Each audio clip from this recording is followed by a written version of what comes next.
understanding these genetic anomalies helps to also understand the saving blood of Yeshua, Jesus Christ, Exactly. and how he, his blood covers us, and how he rectified the fall, and that occurred with this genetic anomaly and all this weirdness that happened That's right. previous to that.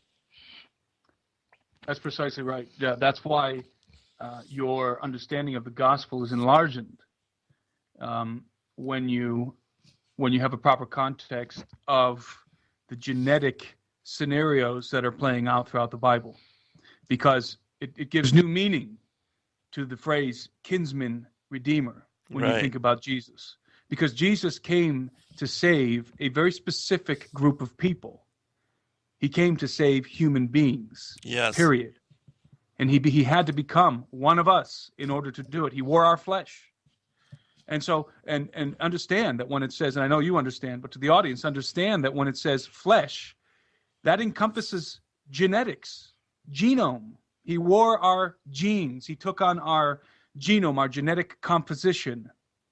And which is, of course, we are literally, each and every one of us are literally wearing our father Adam.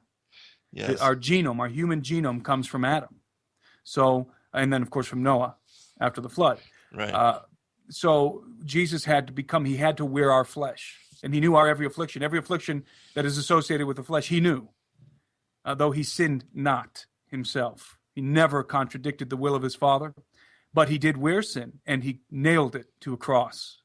And so the gospel cannot, in my mind, the gospel cannot truly be understood to its fullest expression if we do not have an understanding of the genetic scenarios that Yes. are playing out in Scripture. So I absolutely concur with what you said, and I think you're right on, and I think that's that is in and of itself enough motivation for us to continue to explore, to continue to go deeper, to continue to unearth these hidden esoteric realities that are embedded in Scripture and stand literally in stone all over the world. Of course, referencing the megaliths.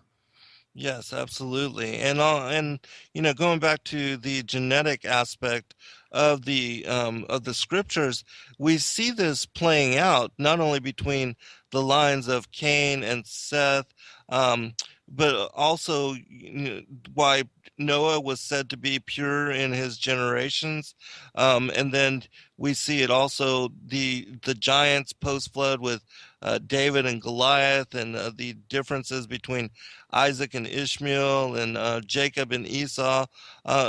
We see this war, this enmity between the seed of the woman and the seed of the serpent playing out even with Christ and the Pharisees, with Jesus Christ and the Pharisees.